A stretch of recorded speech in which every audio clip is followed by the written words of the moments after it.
Hello, I'm Rick Hertless, founder of His Gospel Power. Thank you for joining with our program as we look into the book of Daniel, chapter 5. Before we do that, please go to hisgospelpower.org, click on the donate button or the contact us button. And thank you to those who do support our ministry through your prayers and your financial support. All right, so now we've been talking about Belshazzar, who is King Nebuchadnezzar's son. King Nebuchadnezzar now is out of the picture. King Belshazzar is now the king, and of course he is He's shaking his fist at God, and he has said, "Look, he's getting drunk with all of his buddies and those people in their party." And he says, "Hey, go over to the temple and get all that gold glasses and bowls and stuff. Bring them over here. We're going to drink from those." And of course he does that, and in doing so, he angered God. I mean, that's an understatement, but he angered God. So God wrote, the mighty hand of God wrote a message on the wall. Of course, now Belshazzar is shaking to the core, and he sends for Daniel, and Daniel comes to interpret the writing on the wall. And it says, Daniel 5:24, and of course, in 5:23 it already said, "Look, you've done all of this, and you have not glorified God." So verse 24 says, "Then the fingers of the hand were sent from him, and this writing was written." So now we're going to actually get to the writing that is on the wall. And it says, "And this is the inscription that was written, MENE, MENE, TEKEL, UPHARSIN." And then he explains what it is. This is the interpretation of each word. MENE, God has numbered your kingdom and finished it. So you have been numbered. Okay, you have been weighed, basically, is what he's saying. You've been weighed. TEKEL, you have been weighed in the balances and found wanting. So he's numbered your kingdom. He's looked at all the things that you did, and then he's weighed you in the balance, and you were found wanting. In other words, he wasn't doing very good. He was weighed. He was numbered from all the good things he did. He was weighed and found wanting. And then Perez, your kingdom has been divided and given to the Medes and the Persians. And so then Belshazzar gave the command, and they clothed Daniel with purple, put a chain of gold around his neck, and made a proclamation concerning him that he should be the third ruler of the kingdom.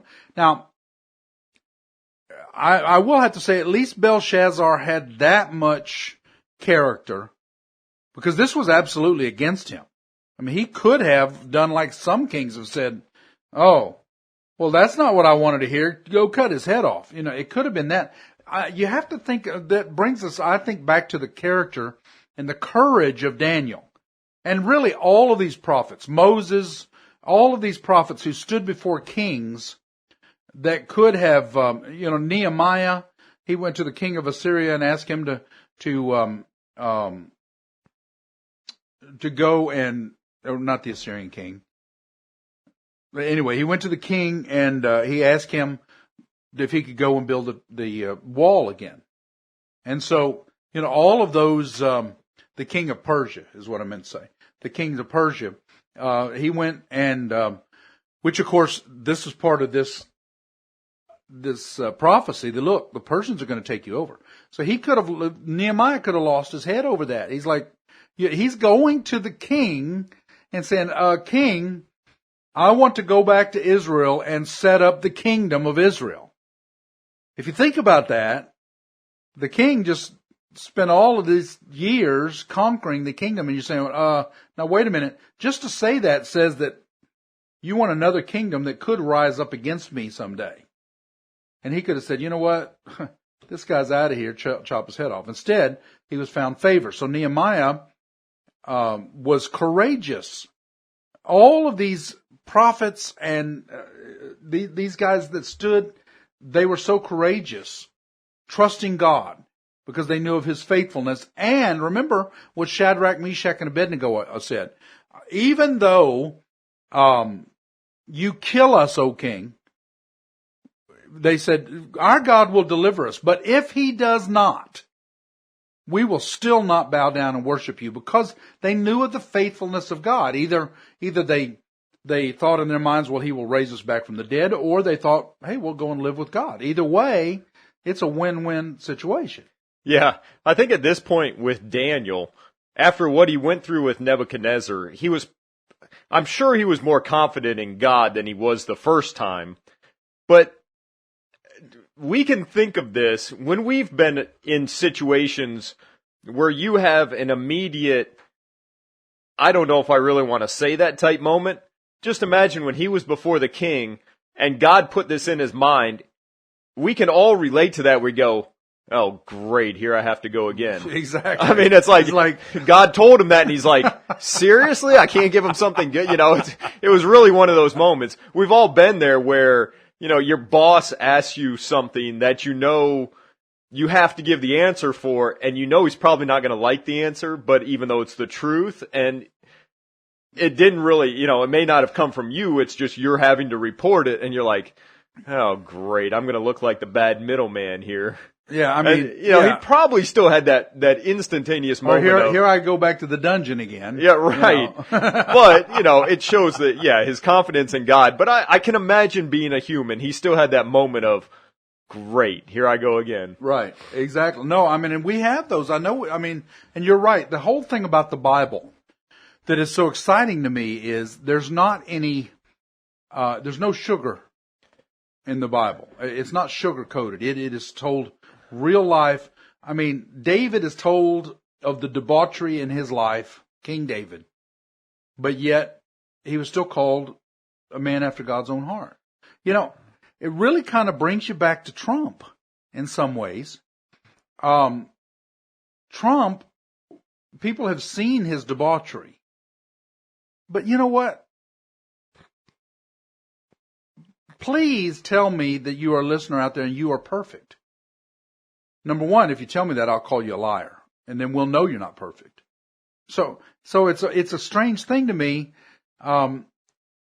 Trump, in many ways, because he calls a spade, could be considered, according to God. Now, I haven't had this firsthand, but according to God, he could be called a man after God's own heart. Think about David.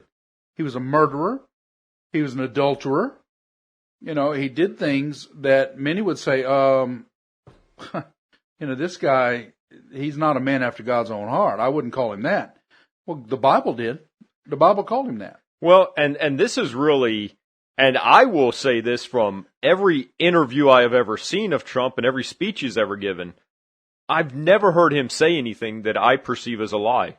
He never says something that goes against what he said before. Right.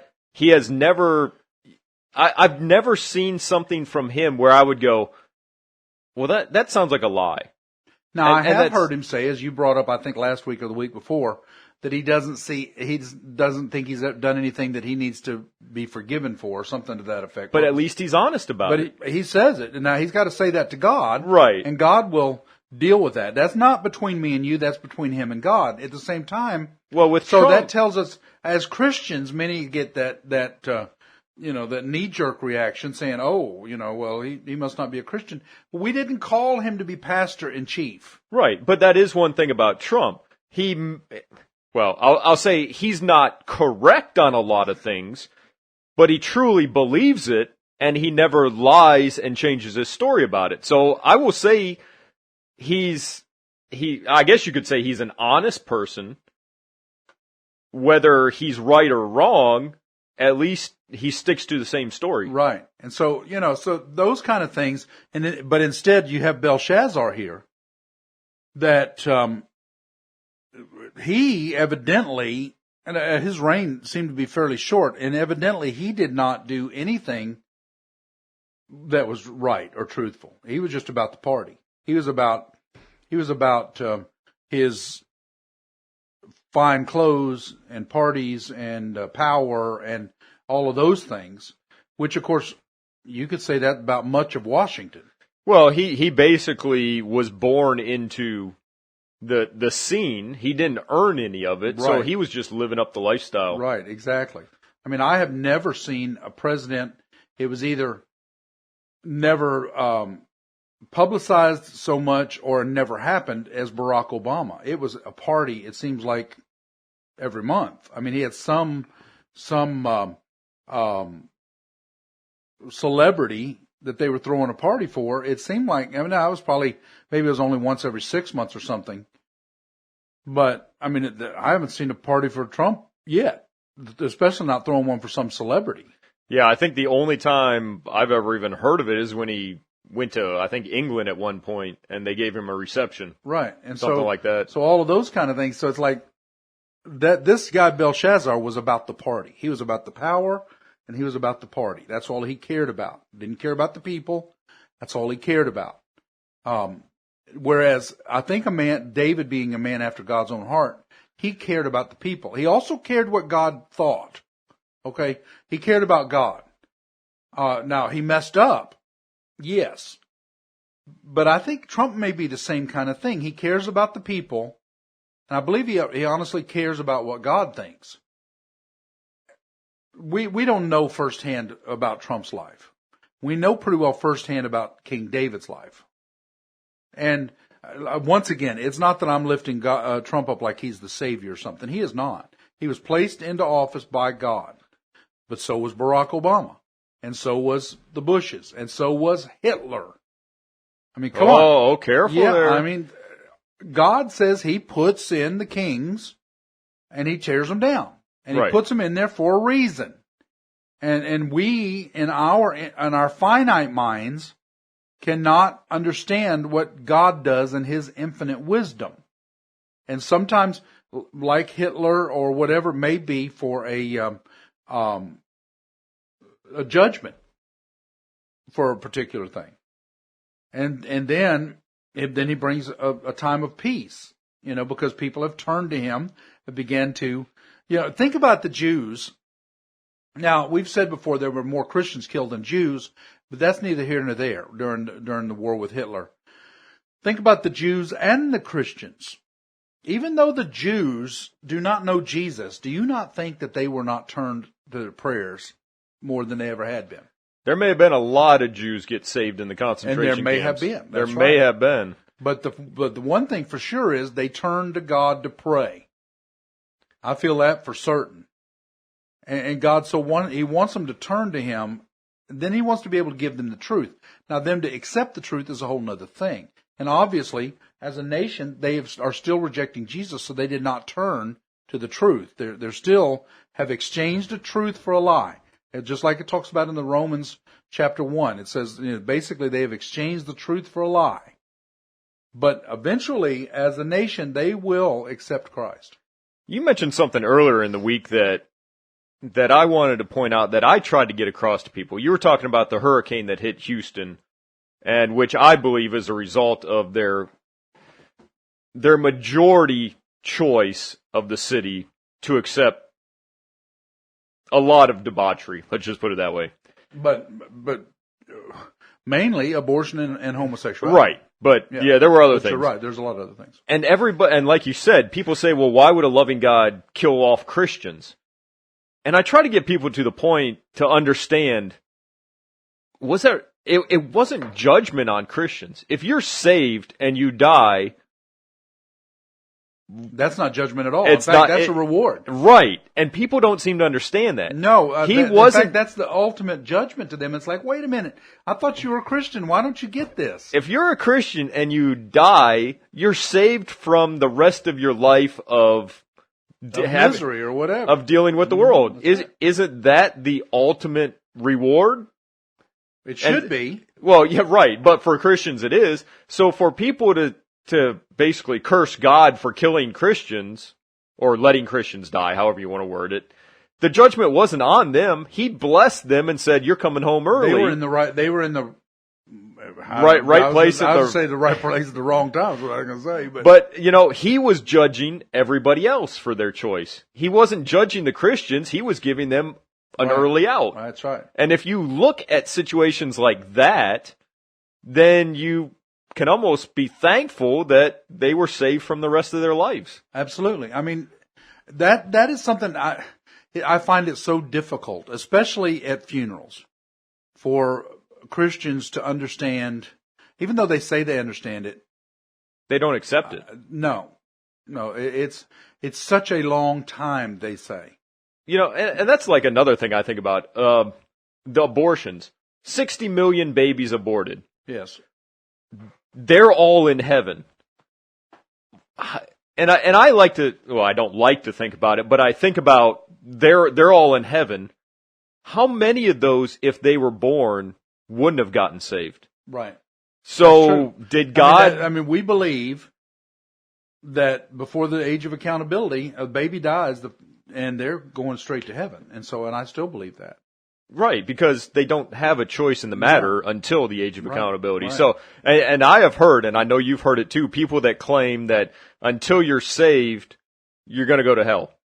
Well, so they discount the whole age of accountability. Right. Well, that's not a just God. No. Because he's basically condemning unaccountable people to hell. They can't understand. I mean, the youth, they can't. Now, what is that age of accountability? I can't answer that. Honestly, maybe it's 6 or 7 for some, and maybe it's 17 or 18 for others. I don't know. I've got 2 cousins that are 40 years old but are mentally handicapped. Right. They have never understood it. So now I have to say, because of the Jewish law and because you actually become a man at the age of 13, it's probably about 12 years old. But does God look at it that way? I don't now. But like you said, for someone who's mentally handicapped, they may never hit that age. It's a whole different. That's a different issue altogether. Well, that's really all the time that we have for today. Thank you for joining with our program as we look at Daniel chapter 5, and we will continue this look into Daniel chapter 5 tomorrow. We probably will not get into chapter 6 until next week. Thank you for joining with our program. Please go to hisgospelpower.org, click on the donate button or the contact us button. Until next time, I pray you receive His gospel power today.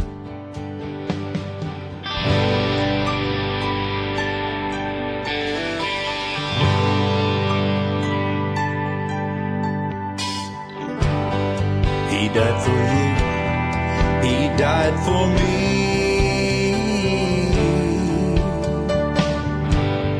From our sin, He set us free. He loved us so, His life He gave. So if we ask, we can be saved. He's calling you, He's calling you.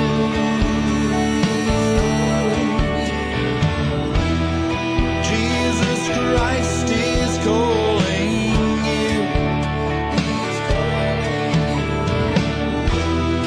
If He's touched your heart and soul, then come let Jesus make you whole. Come kneel with me and we will pray